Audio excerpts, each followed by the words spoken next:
Hello everybody and welcome back to another video. Today I wanted to talk again about Bhairava. It's kind of been a three-parter almost. I've had two previous videos. One video, my first experience with Bhairava, the first type of what felt like a calling with Bhairava, and the second video is the trip that I made to Nepal that kind of helped that connection grow even stronger. And now I'm going to talk about how more so like in the modern day, how I see Bhairava, how I connect with Bhairava, and along with that, all the deities, because the way that I'll explain is really something that can apply for all deities. But I'm using Bhairava as the prime example because I see him as my Devata, and so I'm planning to focus on him the most on this channel. So one thing that I'm going to kind of tie this into is also talking about the MCU and Marvel. And the reason why I'm doing that is because, well, it seems like all eyes are on Marvel when it comes to entertainment. And so what's important is to take a look at the stories that they're telling people, that they're trying to, in a sense, usher into the public consciousness. The idea that if Marvel makes a film like Ant-Man Quantumania that talks about quantum physics and shrinking down to a realm smaller than ours, and they have films like Doctor Strange 2 that's dealing with the Scarlet Witch mastering different various versions of herself, finding that form of herself, Wanda finding that form of herself, Scarlet Witch, and ultimately connecting to that. These concepts are very, very beneficial for here out in the West because these are bringing up concepts that, while in India, these might be much more traditional, in the United States, is completely new waters for people. Of course, back, all throughout, the 60s and the 70s, there was kind of this era where this is when these comic books were initially released, and there was kind of like this an awakening that occurred. And so when I take a look at these concepts that are that's being displayed in the MCU and all these different comics, we're seeing that they're delving into these ideas of cosmic-like beings, and they're diving into Doctor Strange traveling throughout the multiverse, and characters like Scarlet Witch channeling forms from herself from a different universe, a different dimension, when she got her complete transformation in that film from being just Wanda to fully embodying the Scarlet Witch. So I'm going to take a little bit of time talking about the multiverse of madness and that concept that I was explaining. So Scarlet Witch, when she's going throughout all the different parallel universes, all the different realities to try to find a version where her kids are still alive, and she's trying to seek to almost then take that place. As she's doing that, she's reading and opening up the Darkhold, and they kind of say, oh, this Darkhold is this sort of dark text that she's reading, and reader beware, because there's a lot of power involved with this, and whoever ends up reading it ends up losing themselves. During this process, though, this is when she goes and she finds that there is a version of herself, the Scarlet Witch, who is basically a goddess, and brings that energy, channels that energy in, so then she can be able to go and traverse the multiverse from within the mind, that is.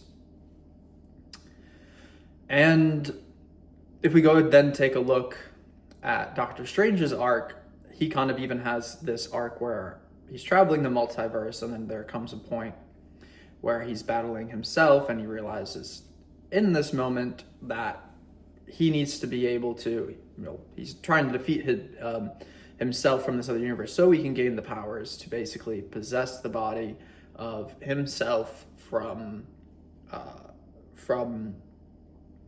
Earth, another version of himself that is dead on Earth. He then possesses his body, very similar in the sense that, and stay with me here. So in the sense with how I see Bhairava, it's basically in that sense of Bhairava is basically you from a different version of yourself.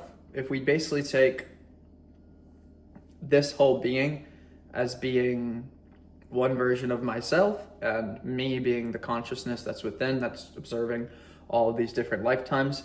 Bhairava is a connection that basically is connected to who I am, the super soul and all the lives.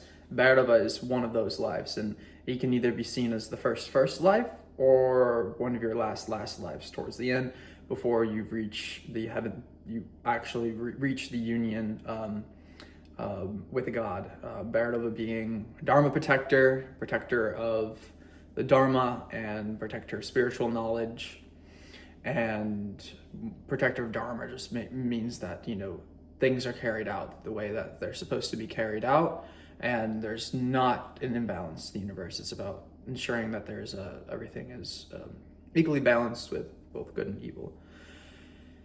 And back to that film, Doctor Strange, and when he kind of comes in, he has to possess the body of his dead self from, you know, another universe, from there, because that's where the dead body kind of came in from the beginning of the movie, another dead version of Doctor Strange.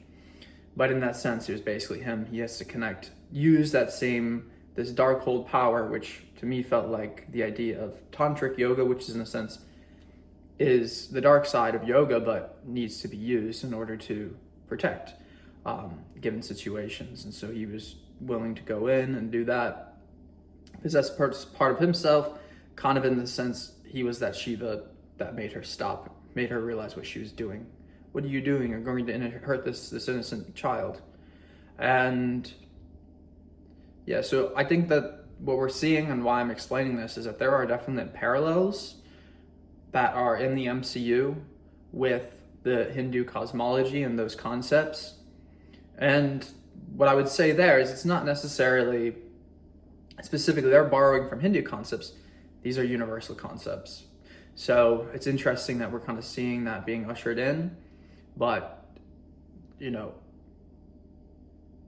yeah, it's just interesting, because there's a lot of things you hear about Disney this, Disney that. But if Disney's trying to awaken people, Marvel's trying to awaken people, then there really isn't anything to complain about Disney for. And to me, it kind of seems like now, if you pause, you're like, wait a second, maybe the forces that say all these negative things about Disney are doing that because they don't want you to watch Disney.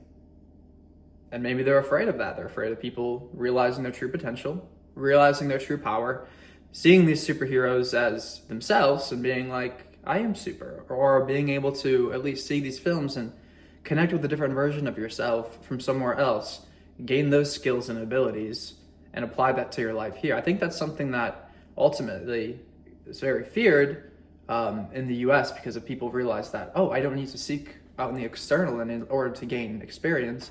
I don't need to seek in the external in order to grow as a person. So yeah, without further ado, that's going to wrap up today's video. It was rather short, but again, I'm just kind of trying to focus on this concept, because I think that what Marvel's doing is very important, and I'm going to try to be the person that tries to bridge that gap and say, hey, these are the things that are going on in these movies, and hey, look, I can compare them to the concepts found in Hinduism as well.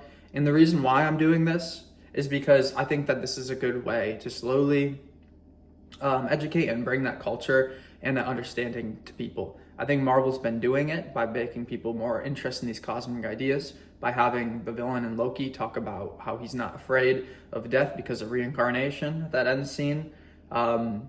It just kind of throws in, I think that they're kind of shifting to try to, you know, do a very good thing here. And I think that in the future, we'll kind of see another shift in consciousness, similar to what we saw in the 70s, where people are going to be much more interested in these concepts yet again. But I think this time, the second time, will be a much stronger run for it. And yeah, because that's the thing, is ultimately I want, my goal of this channel is bring the ideas from the West, bring them over here to the East. And I think the best way I can do that is take the stories here in the East and say, hey, look, here are their counterparts over here in Hinduism. If you think comic books and you think these cosmic beings are cool, it's like, you know, go read the Vedas. There's a lot in there for you. So that's all I wanted to share today. It was just a quick video kind of comparing Kali, Doctor Strange, to basically the characters or the deities, Kali and Bhairava. Shodashi as well is kind of interesting as well because of America Chavez. She's kind of someone that is all about existence and new realities, and Shodashi kind of being that deity, and also you know, the girl portraying America Chavez was around 16 years old. That's around the same age Shodashi is as well. So it just kind of felt like to me when I was watching that for the second time. First time I got none of that because I didn't know about any of this. Second time watching it, I'm like, hi, this is crazy. It's like I'm watching a whole entirely new film with the new understanding that I was given throughout traveling to Nepal and starting sadhana and all of that, and realizing that these things that we see as sci-fi aren't actually complete fiction. So without further ado, Jai Mahakal.